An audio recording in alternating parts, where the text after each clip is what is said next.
Hey, so today I want to talk about something that just really frustrates me. And I've kind of noticed that it seems to be a common pattern. Uh, yeah, just amongst society and men, how men approach women and talk to women.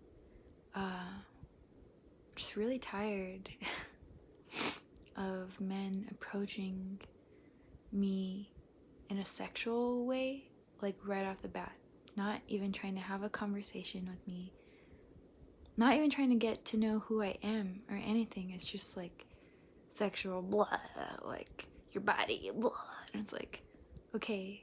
And I know that results from a lot of men collectively never being taught how to communicate properly and talk to women, nurture relationships, and have deeper connections with people rather than surface level connection.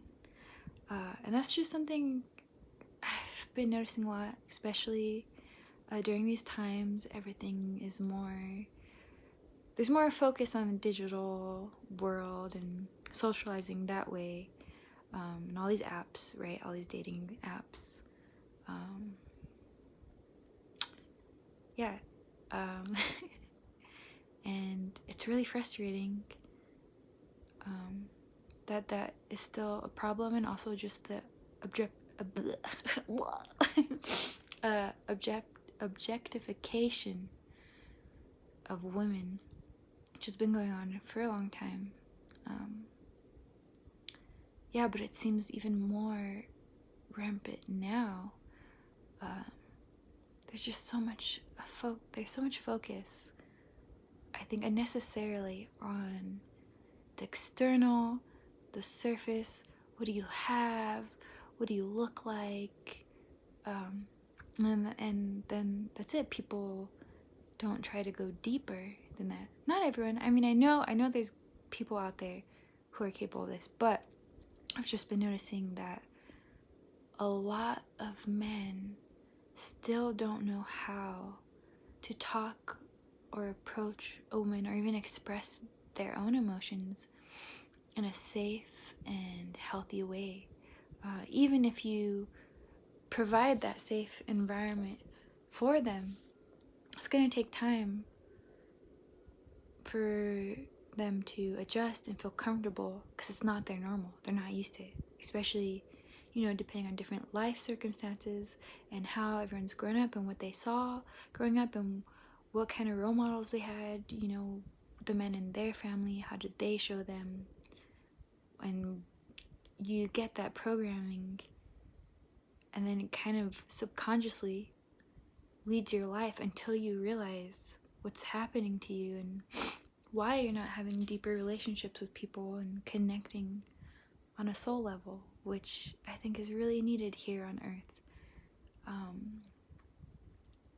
And again, it just frustrates me being approached in this way, but it's also sad, like that so many people can't, or they don't know how to do that and connect not only with themselves so they can connect with other people. I find that interesting that is such a common problem these days, but it's getting better. People are awakening and being mindful and learning. The ones who want to change are willing to put the work in and change, and that means a lot. Keep doing it.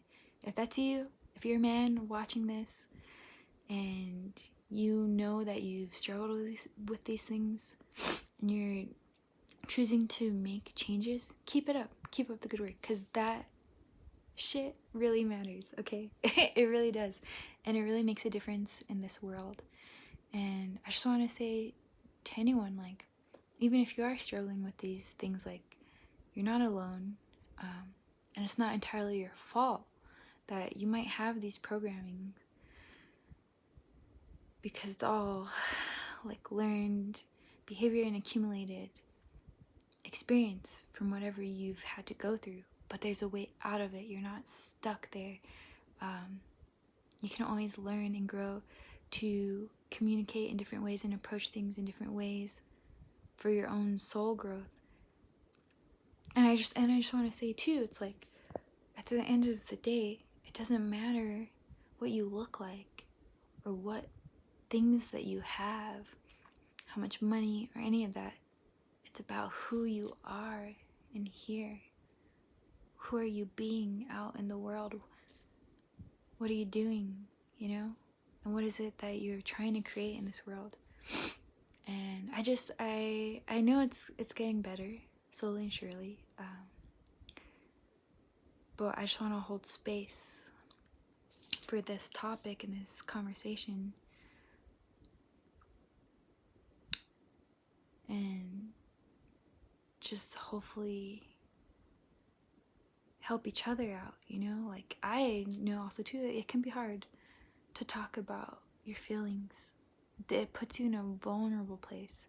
It can be hard to share what's in your heart, anything that you may have gone through. Also because of previous experiences, right? Like, and that's all the mind. That's all the chatter of the mind and the ego, all those old stories that we tell ourselves and the way that we've been treated before in the past.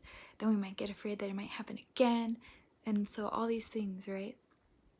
And I just want to say that I believe that it is possible for men to communicate and be embodied in this wholeness and healthiness and knowing, being your divine self without trying to people please or, you know, self-martyr yourself for something that really isn't serving you. And I think there's just so much confusion and misunderstanding and old templates that are thrown on men about how they need to be and behave and what's the right way to be a man, you know. And like usually it's like, don't express your feelings, you can't cry, if you show that you care, that makes you look weak. And then it's like, those are all illusionary. Those are all so false narratives, just damaging. And it's not only damaging for other people, it's damaging for yourself too, no matter who you are, if you're a man or a woman or whoever you are. Like, we have all these stories that we tell ourselves in our head all day, but it's possible to break out of that and go further, go deeper. And I want to see more of that in society, you know. I want to see men who aren't afraid to cry and also aren't shamed for crying or expressing their feelings, you know. We also all collectively have to hold space for this to happen and encourage this to happen and not judge, you know. We all experience a multitude of things in this life, and who's to say we know what that feels like for somebody else, you know. And then it's expressed and it manifests in many different ways. But yeah, I just want to create that space, you know, for healing, for everyone, for divine masculine and feminine energies, which we all carry within ourselves. Yeah, and I think it's important to have these conversations. It's just something that's been on my mind too, you know. I would like for men to be able to also hold deeper conversations, you know, and not just focus on the external, the surface appearance or material things, very 3D based things. And don't get me wrong, we're in this world, right? So at some point you do think about it and take part in it, but that's not all that is, and it's not really the most important thing either, because like none of that is gonna come with us, you know. When we leave this earth, this planet, as a soul, that's what we are, this energy. And yeah. So I just want to talk about that a little bit, and have like an open discussion as well. If anyone has helpful tips or just want to share your experience, yeah, feel free. Thanks for listening. If you chose to listen to me talk and ramble about this today, it's just something it's been on my mind. And also, it's been frustrating for me because I don't like getting approached by men and their first initial response, not even a hi or a hello, but it's like something sexual or physical or like, yeah, it just feels gross. It just feels gross, and I think that needs to stop. And that also starts with the individual taking care of self and teaching these things and holding space for healing to happen so that we don't have these cycles repeating in people where all these hurt people and broken people per se are just doing the same thing to another person, and then it continues and continues, and nobody's taught or shown what it's like to really know love, and I think that's what it comes down to. So yeah, thank you again if you took the time to listen. Yeah, and talk to you later.